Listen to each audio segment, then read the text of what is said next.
Hi Sarah, this is Noelle showing you how I do the ration. For this bucket here is prepared for 3, which this larger container will be for the mother who's a milker. She gets a little more than the babies, so I start off with chaff hay, which comes in this bag.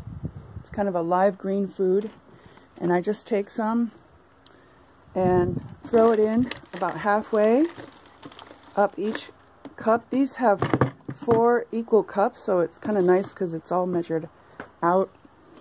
And I just fill up the bottom about halfway with the chaff hay. I'm using a mixture with Alfalfa Supreme because chaff hay's gone up in price, and I have 30 goats right now, so I have to mix these two. The Alfalfa Supreme is a good quality, it's just dehydrated, whereas the chaff hay is alive, and I don't have pasture obviously in the winter, so that's what I do for them, because I want our milk to be kind of sort of a grass-fed, forage-based. Anyway, so the little babies get a half a cup on top of that. Actually, let me go back. I have to put a 1/4 teaspoon of the sulfur, not with that, but put the sulfur in first, and then with 2 hands, I don't have 2 hands right now, but I shake it up, and I put the half cup for the babies and the 1 cup for the mother, and then I shake that up, mix it up, and then I get more chaff hay and I put it on top. Normally I have sunflower seeds, but I don't now because they got really fat, and I don't like fat goats. But Charlotte right now got really skinny because she's had triplets on her, so I think that you should, the first stage there is where you put in the sunflower seeds and you mix it up, because she needs to be fattened up, and it's great in the winter time for everybody, for their coats and selenium and different wonderful things.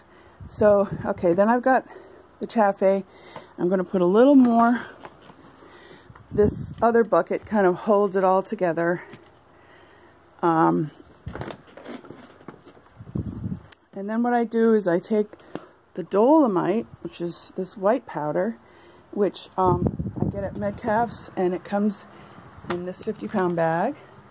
You can get it at Jolly Germans. It's more of a food grade on that website, and it's probably better, but I just need to go for cost right now. So anyways, I put a half a teaspoon of dolomite on the top, and then I just take my fingers and kind of mix it up, because the dolomite, I don't mix it down to the wet barley, but the dolomite can't get wet with the copper, the wet copper, because it will neutralize the copper, and copper is just so incredibly important for goats. So this is how I do it. I just mix that. So then when I chuck these into their bowls, I take it out and I chuck it into their bowls. It'll get mixed, but they'll be eating it. So the larger one, I know that there's a cup in there, and I just give that to the mother, and then the babies will get the other 2. So that's how I do it for feeding. And then I thought I'd show you, this is the sulfur. I get it in bulk online. You can get it in smaller quantities, Metcalf's, wherever. And then I also have, which I'm going to give you some of this vitamin C, because they're going to be stressed out, and they're going to need like a teaspoon of vitamin C in that first layer. You can mix that up for a few days just so it really helps with their stress level. And then I wanted to show you, this is the organic cider vinegar, raw, unfiltered, with the mother. And that's really important because, see, it's got like stuff floating. That's the mother, and it's alive, whereas the other vinegars are kind of dead. So that's not appropriate for food. This is tea tree oil, and I use these two items for the spray for the udder, to wash the udder in a spray bottle, which I have over here. This is my little setup. I'm going to be milking soon. And I just mix half water, half that vinegar, and then a little bit of tea tree oil. It's just a little spill into it. And it's really awesome for their udders. It makes it soft, and it also has antibacterial qualities. And I wanted to show you the milk filters. I get these from Metcalf's, and that goes in the top of the jar, but you would be using a much smaller jar, obviously. And I also use Pyrex for milking the goat, because they're a miniature breed and it's a lot easier to get your hands under there. And I have paper towels, which are the type that pull off a piece, and I use half of a piece for each goat, so I save on those. But those nice absorbent ones are good. And then I'll show you later, I might do another video of milking on the stand here. This is the kind that locks their head in, and her ration will be here waiting for her, and she can't wait to come in and eat that. And then this kind has an open top. You can see that stand has an open top for horned breeds, which my boys have. So when I groom them, I bring them in here and use that. So I'll do another video of that later. But I really wanted to show you how to do the ration, because it sounds so complicated on the sheet. But it's not really.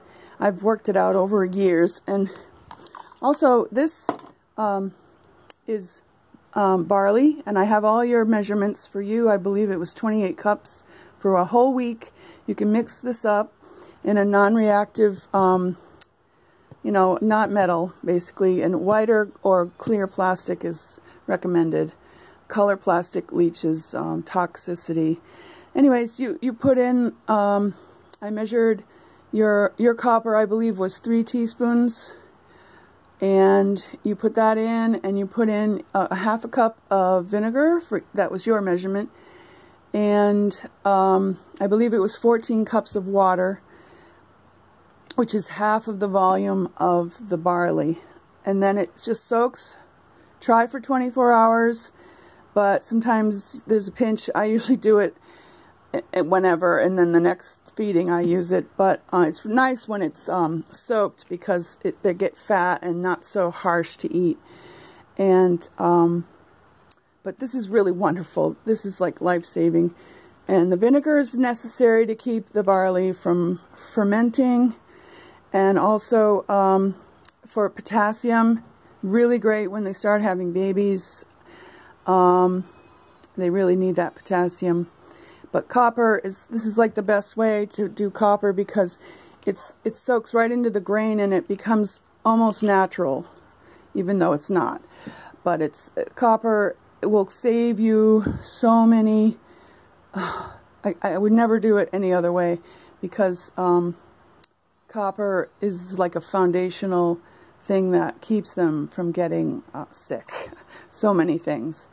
So that's it in a nutshell, and you can think of questions, but maybe I'll do a little thing milking. And then I wanted to show you how to trim the hooves, so maybe later Hannah can help me do that. Okay, Sarah, let me know if you have any questions, and I'll see you tomorrow.